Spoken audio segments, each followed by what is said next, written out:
This Sunday, the NASCAR Cup Series will compete at the home of international racing in the U.S. This is the Echo Park Grand Prix in Austin, Texas. I'm Robert Young, and welcome to the NASCAR COTA edition of the HiveCast.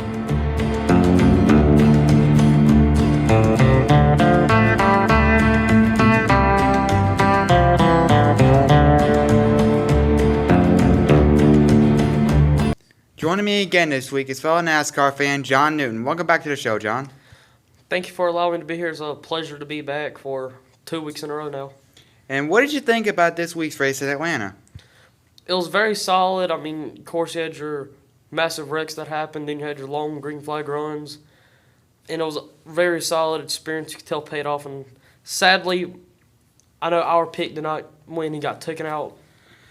In that late race caution, I will say that was not what I expected at all out of William Byron. Right, then he was just unfortunate, had wrong place at the wrong time. Yeah, sometimes that happens in this sport, but you just got to learn how to deal with it and move on.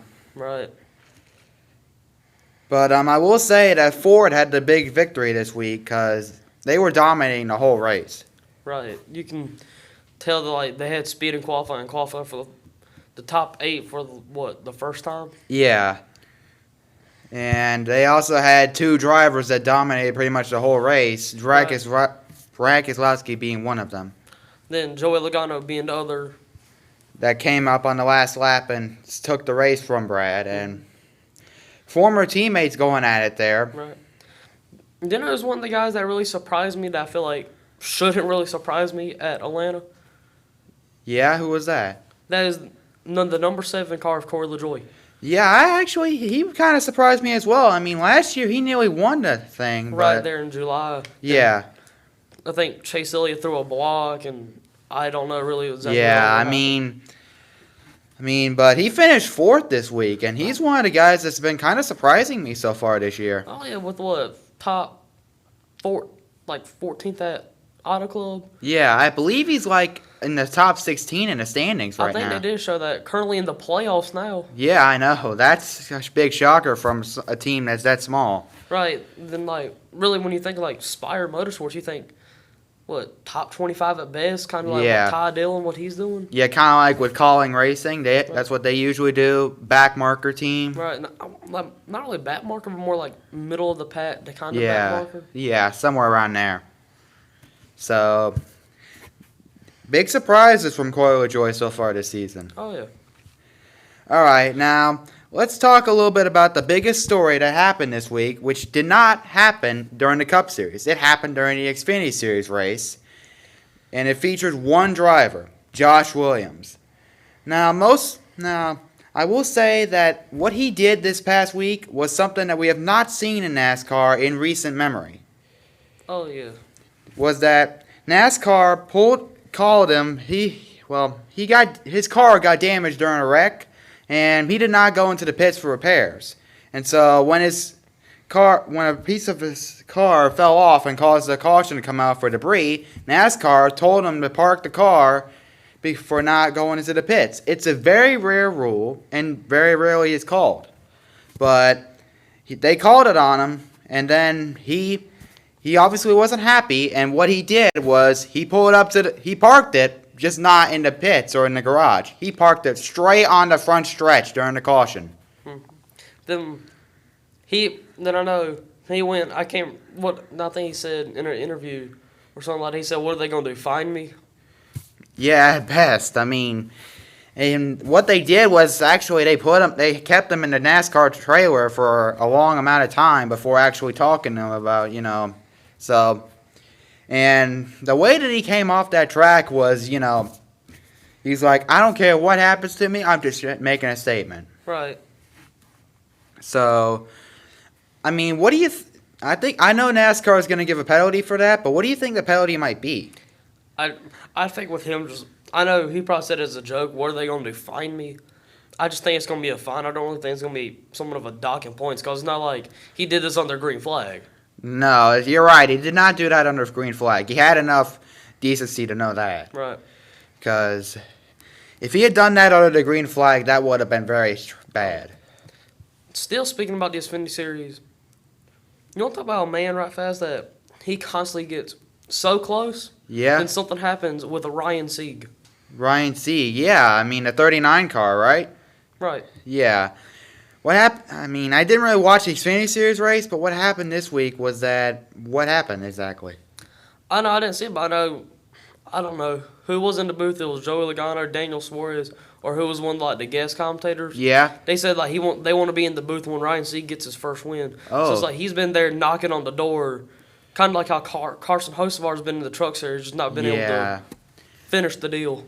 Yeah, he's one of those drivers that's just came very close, but has always gotten it snatched from him at the very end. So we'll keep looking forward to that. And some more big news this week regarding the penalties. Denny Hamlin has actually chosen to appeal the penalty that NASCAR gave him. Last week, NASCAR docked him about $50,000 and docked him 25 points for what happened in Phoenix between him and Ross Chastain, right? Right. So he originally chose not to appeal it, but now he has started to. And I don't know that he has a chance to win that one, though, because he did say in a later interview after that race it was intentional. So I don't know. So I mean, right, like you said, he's not going to win that. I mean, I would be surprised if he did, but you never know. All right, now let's move on to the top 10 in point standings. Now, we have two Penske drivers, the first place being Joey Logano and Ryan Blaney being in fourth. Now, but don't forget that the first Toyota being Christopher Bell in number 2 spot, Ross Chastain being third, and like I said, Ryan Blaney in fourth, and Brad Keselowski rounding up the top 5. Now, Kevin Harvick and Kyle Busch are 6th and 7th. Then we've got 2 Toyotas and 1 Chevy in the final 3. Martin Truex Jr., Denny Hamlin in 8th and 9th, and Daniel Suarez actually in 10th. Now, a lot of those drivers have, as you could probably notice, there are no Hendricks cars up there. That's for good reason, because Hendrick got docked that huge penalty from last week. So, all right, all right, now let's move on to our next track. All right, pick it up right there, but you got to jump in there and talk a little bit, okay? All right. Our next track was not originally built to be a NASCAR track. We're going to Austin, Texas for the Circuit of the Americas Raceway. And I know, honestly, this is probably my favorite track on the circuit, with it being a Formula One track, which I've kind of followed Formula One in the past few years.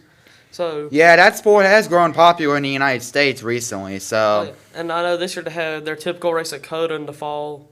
I think they have a Miami street course race this year. Yeah, they did. They did it around the Miami Dolphin Stadium now. Then I know that they have a Las Vegas Strip race. They're on the Las Vegas Strip. Yeah, that'll be interesting. In It'll be fall. similar to what NASCAR is doing in Chicago. Right, it'll be a Saturday night race too. At night. That'll be nice. Something different for the drivers. Alrighty, that's one interesting thing to look forward to.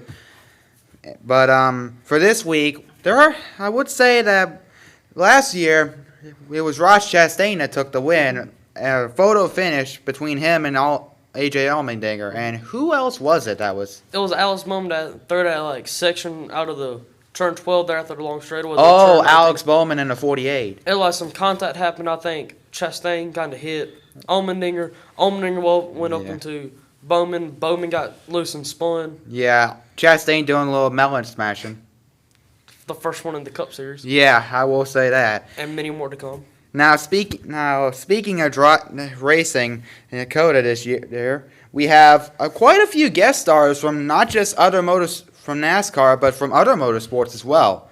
3-time IMSA champion Jordan Taylor is going to be replacing Chase Elliott for this week. Since Chase Elliott is still dealing with that injury from the snowboarding accident. Yeah. I know, how they said, the next gen car kind of drives more like a street car type of deal on road courses. Yeah. So that might play into his hands, but you got to think he's never driven a Cup Series car. Nah, he's never. This is his first time driving one, so it'll be a new experience. Even though he is in good equipment, I still say he's going to run top 15, top 10. Yeah.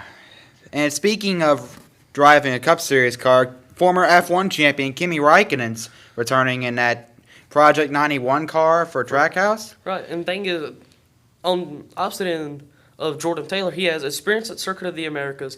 He actually got his last Formula One win there in 2018. You mean Kimi Räikkönen? Yes, still talking about Kimi. Yeah. Then, plus he's driven a Cup Series car.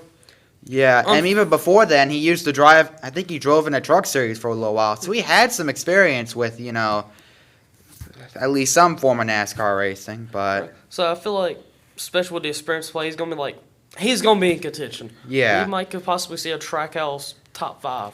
now he's not the only F1 driver that's going to be racing this year at COTA. Former F1 champion Jenson Button is going to be driving in a 15 RWR car. For Rick Way Racing, which is in a technical alliance with Stuart Haas Racing. Yeah, now that last part is a little bit of a booster there. Right. Now I know like not Jordan Taylor, but Jenson Button is going to be running the Garage 56 entry for Le Mans.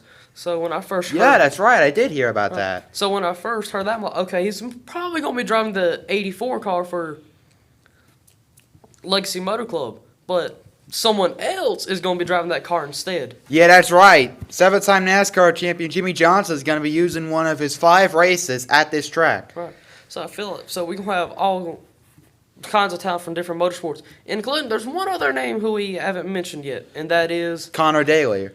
who is a former IndyCar driver, and he will be driving the number 15 for the money team owned by Floyd Mayweather. Yeah, it's not really the most prestigious team, but it's at least a good one. Right. I know what. No, I'm talking about. I feel like if you put a good, like a road course ringer on a road course, even in a backmarker team, you're going to see them do well. I think I watched part of it. Now, one other thing we would like to mention came right before Atlanta, the Atlanta race. Kevin Harvick is at North Wilkesboro. Kevin Harvick is going to be driving his signature number 29 car once again. So that is amazing news. I already seen the paint scheme and the. Yeah, it looks great. Yeah. I mean, Busch Light, sure, it's not GM Goodwrench, unfortunately, but it is Busch Light, and they made it look like in a retro style so that it would match more of the old paint scheme. And honestly, that car might be top 5, if not my favorite paint scheme this year. Yeah, it definitely is so far. Yeah, definitely one of mine as well. I still remember him driving in the 29, so I huge props to RCR and Stuart Haas for making that paint scheme happen. And for NASCAR, for them allowing for this one-time deal to change it back to the 29. Yeah, especially since he's retiring after this year. He's going to be going up to the booth. But old Clint Boyer and, who was it, Mike Joy, Larry Reynolds. Yeah, I mean, in these couple of weeks, they've had other guest stars too, like Danica Patrick and Tony Stewart, right? I think Tony Stewart's in it like full-time this year or something like that. Yeah, I mean, that'd be a predicament. You'd have 3 former Stuart Haas racing drivers in the booth. That is if, like, I'm just going to say Kevin's going to replace Tony at the end of the year. I have a feeling about that too. All right, now, we're getting close to running out of time here, so, John, who do you think will win this week? I'm going to go with Daniel Suarez. All righty. Suarez was up front lead. I think he led most of stage 1 last year. Now I think like Corey LaJoy or somebody, or he got taken out or something during the race. And he actually got his first win on a road course with Sonoma. And he has karting experience from his days back in Monterrey, Mexico, racing karts. So I feel like Suarez is this time he's going to push it through at Circuit of the Americas. I actually had the same thought, because I mean, sure, Ross Chastain did win it last year, but Suarez, as we could tell from a lot of these similar drivers like Juan Pablo Montoya, they have good experience on a road course. And so, Daniel Suarez, he did well at Sonoma last year, and I feel like he's going to win again at COTA. This is the first road course race of the season, so. Right. It's different than for those of you who don't know what we're talking about on the road course, typical NASCAR tracks is just your oval left-handers. Yeah, road course actually throws a right turn into it. Right, which I think COTA might have the same, if not more, right-handers than left-handers. I think it actually has more left-hand turns than right-hand, but It's close. It might be, what, 11? yeah, 9? and especially for a NASCAR driver, it's very different. It's very. I feel like that's more exhausting than. It is more exhausting because they're not used to it. Yeah, exactly. I mean, the first time they raced that COTA, it was a nightmare because of that torrential Of the downpour. rain. Right. I mean, back then the windshield wipers didn't really work that well, so They were just there for decoration cosmetic. purposes. Right. Yeah. All right. Now, if people want to check you out on YouTube, John, how can they do that? I'll do like what I did last week. I'll leave a comment in the description. Then you just simply click on my icon to go there. But if you don't watch this video, hopefully you do. You can just look up John Noon on YouTube. Should pop up very easily. All right. Thank you for coming back on the show, John. Pleasure having you here. Thank you for having me here. Here's an update from last week's Xfinity race. NASCAR has suspended Josh Williams for one race, though he won't be racing at COTA this week. His team, DGM Racing, has announced that Alex LeBay will drive in a 92 car this week. Good luck to Alex and DGM Racing this week. Now it's time to get off the oval and onto a road course, the Circuit of the Americas to be exact. This track was built in 2012, not for NASCAR, but for Formula One. Over the years, F1 and other international motorsports have held their American races at this track. But in 2021, the NASCAR Cup Series made its debut at this track in the rain, which is something that doesn't happen very often. That race was a mess, with several caution flags being flown throughout the day. Last year, though, the rain was gone and the race was much more exciting.